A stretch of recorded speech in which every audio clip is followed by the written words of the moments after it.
Hello and welcome to Aether, the podcast associated with the Department of the U.S. Air Force's flagship strategic professional journal, Aether, a journal of strategic air power and space power. I'm Dr. Laura Thurston Goodrow, and today we are joined by General Ron Fogleman, U.S. Air Force retired. General Ron Fogleman retired from the U.S. Air Force after 34 years of active service. On his final tour of duty, General Fogleman served as the 15th Chief of Staff of the U.S. Air Force and a member of the Joint Chiefs of Staff. Prior to that assignment, he was Commander-in-Chief of U.S. Transportation Command. As Chief of Staff, he served as the senior uniformed officer responsible for the organization, training, and equipage of 750,000 active duty Guard, Reserve, and civilian forces serving in the United States and overseas. As a member of the Joint Chiefs, he served as a military advisor to the Secretary of Defense, the National Security Council, and the President. General Fogleman is an active pilot with an extensive background in fighters, mobility aircraft, and general aviation. He has flown over 8,400 total hours, and his fighter experience includes operational tours in the F-100, F-4, F-15, F-16, and the A-10. He served 2 tours in Southeast Asia during the Vietnam War, flying 315 combat missions and logging 806 hours of combat fighter time. On his first tour, he flew 80 missions as a Misty Fast forward air controller. While serving as Commander-in-Chief of U.S. Transportation Command and Commander of Air Mobility Command, he flew mobility aircraft in support of humanitarian and contingency operations on 6 continents. General Fogleman's staff experience saw a heavy emphasis on long-range programming and strategic planning. While serving as U.S. Air Force Chief of Staff, he hosted the first worldwide conference of air chiefs. General Fogleman is currently the chairman of the board of Tactical Air Support Incorporated, chairman of Million Air FBO, and he serves as a board member on Black Mountain Investments and the Tlingit-Haida Tribal Business Corporation. He has chaired and served on the boards of numerous public and private corporations and devotes considerable time to national security and community affairs. He is a member of the Falcon Foundation, Airlift Tanker Association, Council on Foreign Relations, and the Air Force Association. Since retiring from the Air Force, he has served on the Defense Policy Board, the NASA Advisory Council, and the Jet Propulsion Laboratory Advisory Board. He has chaired an Air Force Research Laboratory study on directed energy weapons and chaired a National Research Council Committee on Aeronautics Research and Technology for Vision 2050, an integrated transportation system. He served on the NASA Mars Program Independent Assessment Team, the congressionally directed Commission to Assess U.S. National Security, Space Management and Organization, the NASA Shuttle Return to Flight Task Group, and the Independent Assessment Panel to examine the management and organization of national security space assets. He lectures on leadership, international affairs, and military issues, and has published numerous articles on air and space operations. General Fogleman is joining us today on the podcast to discuss his review essay of John Andreas Olson's edited volume, Airpower Pioneers, From Billy Mitchell to Dave Deptula. The review is featured in our spring 2023 issue of Aether, a journal of strategic air power and space power. The book is comprised of 12 mini-biographies of leading airmen, written by contemporary air power scholars, including Air University faculty and others. The book was published in January by the Naval Institute Press and is part of a series on the subject of air power.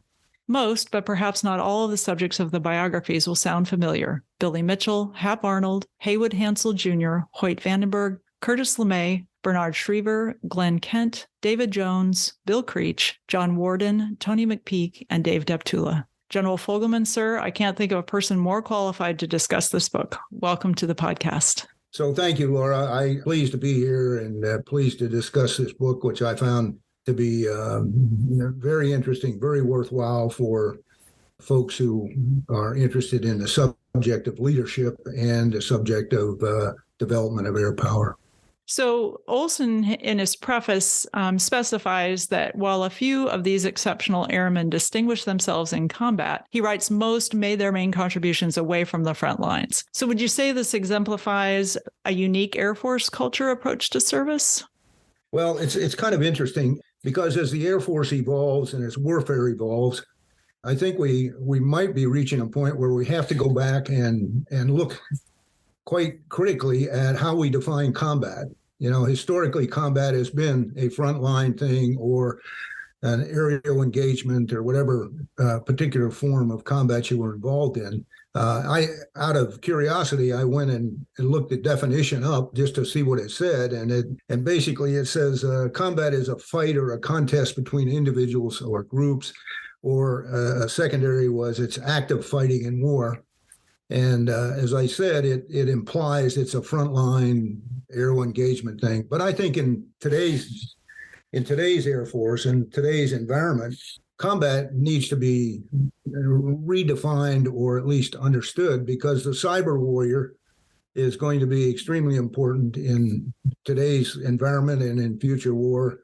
The space guardian will not necessarily be co-located with whatever his or her weapon system is, the logistician, the tanker, and all that. So I think that the key thing here, and that's what kind of comes through in the book, is while most of these key leaders had some form of combat experience, it was after that, when they were in leadership positions, that they really began to more thoroughly explore the whole subject of air power and where it's gone. So I will say that the thing that the book really kind of brings out is that the combination of both professional knowledge in an area and acquired experience really are two of the keys that help these individuals in the book rise to the position they were. And that's, to me, that's still a very critical aspect of leadership development that's not necessarily taught in the professional schools, but it's just a fact of life. It was interesting to see how they were able to take, what they learned and the experience back and actually do something with it. Yeah, not only that, but in some cases, their experience really led them to say, so this is what we were able to do with the assets and capabilities we had at this time. However, if we had this, or that, we could have been much, much more capable. And in my own experience, and I reflect upon this because I think it's sort of the mindset that these individuals had as they came back.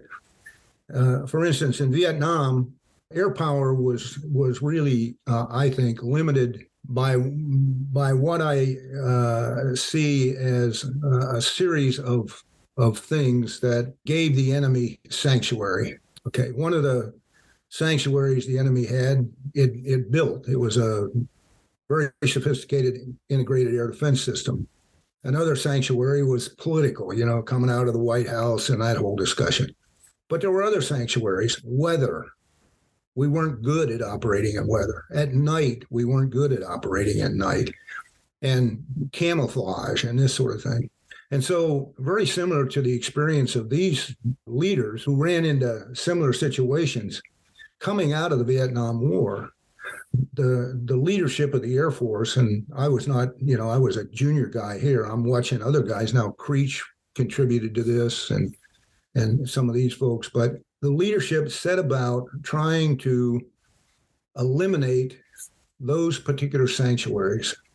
So this is where the research and development and the new applications come in. And so you had, after the Vietnam War, we went into that war with airplanes that were not really designed for what we used them for. We didn't have a good close air support airplane. We didn't have a good air superiority airplane, et cetera. So we come out of the war, and it's during the 1970s and 80s then that we begin to build the capability with things like the Lantern Pod and an F-15 and an A-10 and an F-16.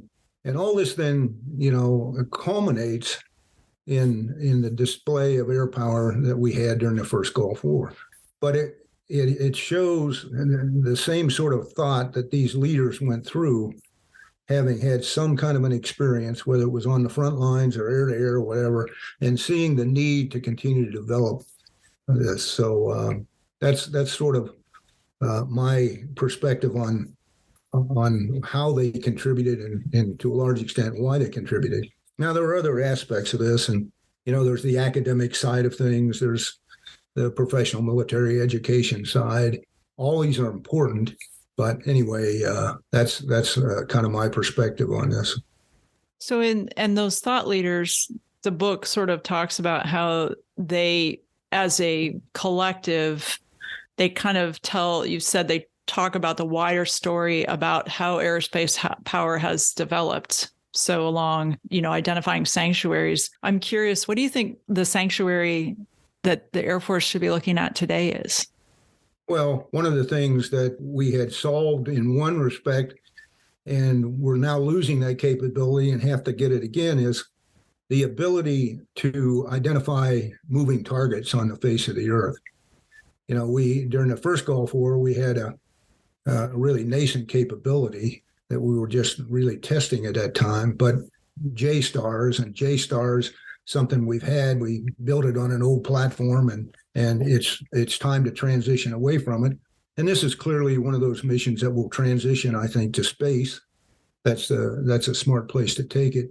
So that's one of those things that we see. But we're challenged, and this is where Secretary Kendall's 7 operational imperatives are kind of to take us. I mean, we still have what we have to, I think, as airmen always look at is our core missions, where we got air superiority, we have the rapid mobile mobility, we have global strike, surveillance and reconnaissance, and then a little softer but very important is global intelligence, integration, command and control the forces. So those are our core missions, and we can't lose sight of that. And we have to be looking in those core missions at what it is that has changed in the nature of war that we need to be pushing on. And that's where there's this great connectivity between the core missions and what Secretary Kendall's trying to do with his imperatives. That's really interesting. It takes us away from the book in a sense, but it's a continuum of what the book talks about. Right. And so this is important. So kind of similar along the same lines, you talk about the importance to the profession of air power at all levels of staying true to principles of air power, while like you talk about being willing to adapt to changing technology and shifting geopolitics. Do you want to say anything more about, we kind of talked about that a little bit, but. No, I think, again, it's really interesting because it's a large organization, the Air Force and the Space Force, and sometimes we don't do a good job of just reminding our airmen and our guardians that what it is that their real purpose in life is. And sometimes it's important for the leadership to step back and remember this. And what we got to remember is that the Space Force and the Air Force exist for one reason and one reason alone. And that is it's to deter war. And if deterrence fails, to be in a position to fight and win America's wars. That's what it's about. We're not a social actions agency. We're not an employment agency. We're not any of those things. We have to pay attention to that stuff, but we need to focus on being able to fight and win America's wars. That's what it's all about. And I think that these leaders in the book, as we went through different periods of time, they never lost focus on that. Even when the weapons changed, like Glenn Kent, and you're now not talking so much about General Kent was focused on these. How do you use it or not use the nuclear weapons in warfare? So you see these kinds of things as you go along that these people were clearly thinking about. And bringing up the individuals in the book, do you want to talk? I understand you knew or know a number of these folks. Is there, your experience with them? Are there any anecdotes that you'd like to share? Well, it was fun. And I, because I ended up, after my time at Duke, I spent a short time as an instructor at the Air Force Academy teaching history. And one of the additional duties I got while I was there is in the early days at the academy, these air power leaders were the people who fought to get an academy. And so anytime they were in the Colorado area, they wanted to come visit their academy. And as you can imagine, this could become a little bit of a burden for the leadership there. I mean, if you got a LeMay come to town, or Billy Mitchell, or not a Billy Mitchell, but a Possum Hansel or Jimmy Doolittle, these guys would come in. They always wanted to come out. So they had sort of set up this thing where, the very interested individual would show up, the soup would greet him and all that. And then they had this oral history program, where they would, hey, okay, Fogleman, you got 3 hours to kill with General LeMay. We need some oral history here. And as a result of that, that's where I got to meet some of these, older kinds of guys. And that included Hayward Hansel, who was known by the world as Possum Hansel. Miss Jane and I got to know he and his wife Donna very well. We had entertained him in our home because he was out there on several occasions. And I remember one of the things, and Hansel as a young guy, was an accomplished aviator. I mean, he, at the Air Corps Tac School down there back in the 1930s, Chenault had this demo team. It was called 3 Men and a Flying Trapeze. And they did their whole air show with their airplanes tied together with a 4-foot piece of rope. And Hansel was a wingman in that thing. I mean, this is, and when Chenault got ready to go to China, he really wanted Hansel to go with him. So Mrs. Hansel tells a story about how she knows what Chenault's trying to do. And she's in the living room and basically ends up telling Chenault, this is my house. If my baby wants to cry, he can cry here. And Possum is not going to China. It's one of these things. The other thing that came up in the course of these, somebody asked General Hansel, how did you get the nickname Possum? And, he's going through, well, I'm this and that. And his wife said, Possum, it's because you look like a possum. Oh, no. So that's kind of fun. And, I remember Doolittle isn't in the book, but interviewing him and also LeMay. And I was interviewing LeMay on targeting because that had been a big thing in Vietnam and all that. So it was kind of interesting to hear how he developed his targeting system, this stuff. So that's how I met some of these people. And then others I met either while they were in active duty or had retired. And that was true in the case of very, very much in the case of General Jones. He was such a gentleman, and he would tell this great story himself. He was training up to go to the Second World War in the bomber business, and he had been up in North Dakota doing some training, and he met this young lady up there, and he kind of liked her a lot, but he wasn't sure he wanted to get married before he went to war and all this stuff. But then he went down to Texas for some more training, and he decided she was pretty nice. So he wanted to ask her to marry him. So he calls her and he says, will you marry me? And she said, yes. Who is this? And they used to tell this story in social things to show how tough it was on people in North Dakota. They would get out of there any way they could. So anyway, they were a delightful couple, and he served very well there. In the case of course, I actually flew combat with both General Creech and General McPeak in the same airplane. Not at the same time, those two, but I flew with Creech and I flew with McPeak. It was when I was a Misty pilot and assigned to FUCAD, and the Misties were located up there.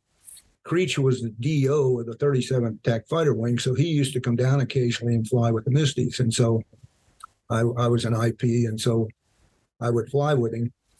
And I only flew once in the same airplane with him. But on another mission, he came over to the target area with a wingman, and he was a superb pilot. He was, in addition to everything else. And of course, Tony McPeak and I, the Misties were kind of a rowdy crowd, and so at one point, the leadership in the wing decided they needed somebody to give them a little discipline. So they sent McPeak over to be the ops officer, and then eventually he became the commander after I left. But he and I flew together on a combat mission together. So I knew these people in a different kind of life. And it's, in a way, it's analogous to the relationship between Dave Deptula and Chuck Horner. When Horner was stationed down in Florida, Deptula was his IP. And so, years go by and situation changes, and suddenly Deptula is sent over to the Middle East with John, and Horner knows him, trusts him, likes him, includes him into his planning cell. So I met General Glenn when he was working for Rand. And I didn't know him well, but the thing that struck me about him was how respected he was by everybody in the business who really understood. I was not in SAC, and while I understood what the PSYOP was and this sort of thing, I don't think I fully appreciated the work that he had done until later in life, kind of thing. That's kind of some of the experiences that I had with these individuals, through life. Very interesting. As you think about the individuals and the stories that you've told, that thread of continuity that seems to run through these is that all the individuals are willing to, I guess, kind of buck the system and take calculated risks, but risks nonetheless for reputation and career, to kind of stand up for what they think is the right thing to do. Incredibly difficult to do that in, whoever you are, wherever you are, that's hard to do. And it doesn't always work out. But I want to use that and tie in. I don't know how many of our listeners know that you are the author of the Air Force core values that we still adhere to today: integrity first, service before self, and excellence in all we do. So with all this in mind, what message do you have for airmen, guardians, civilians, contractors, and really just people in general regarding remaining true to yourself and your convictions? Well, in the review, one of the things that I point out that I think all of these leaders shared were three virtues. And these are what I think enduring qualities that leaders must have to be successful. And the first one I talk about is competency.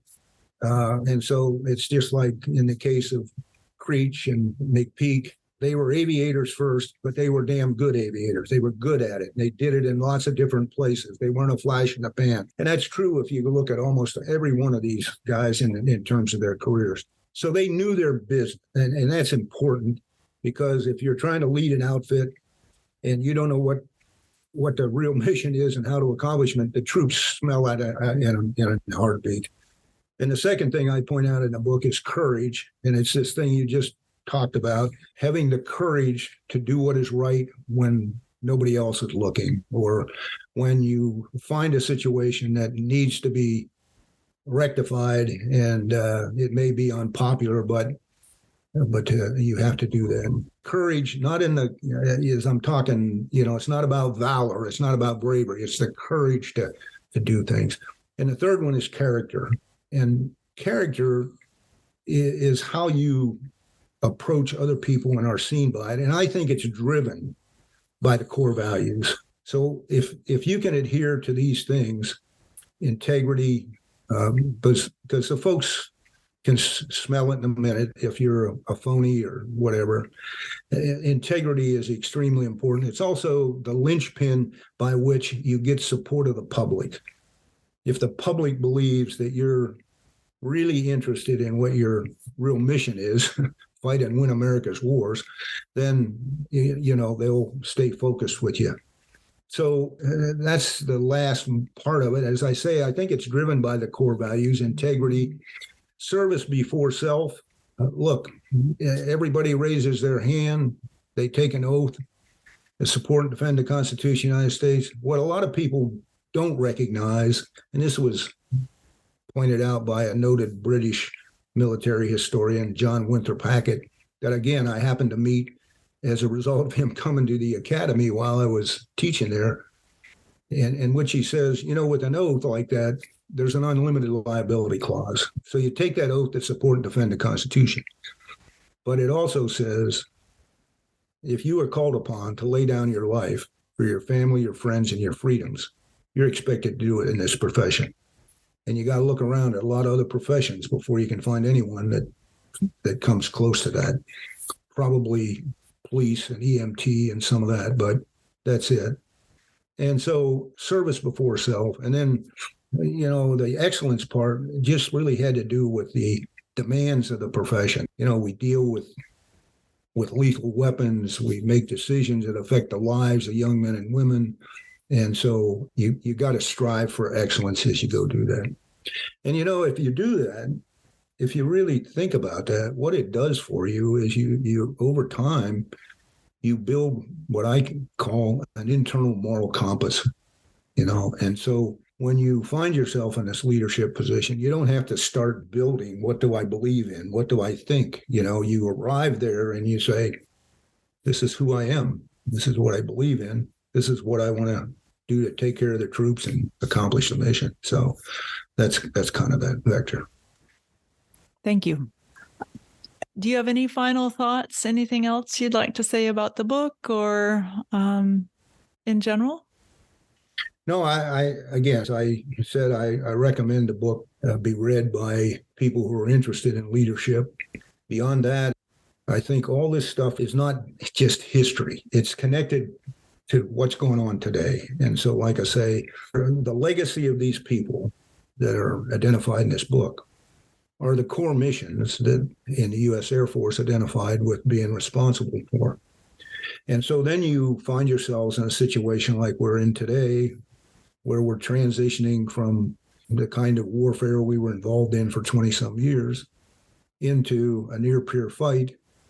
And it's gratifying to see that the leadership has stayed true to what the core missions are, but at the same time recognizes there are things that need to be done to increase that capability, enhance it, and sustain it. And that's, again, where we end up with Secretary Kendall's operational imperatives. I think those are things that everybody ought to understand. And it doesn't hurt to have an institute that understands this and proliferates the word. And so I think in the case of Dave Deptula, what he's done with the Mitchell Institute is really a marvelous thing. So I'd recommend the book. I think it's a good read. Well, it's just really been my honor and pleasure to visit with you today briefly about this. I really appreciate your insights and your time, and I commend the book to everyone listening. And again, thank you very much. Thank you, and thank you for what you're doing.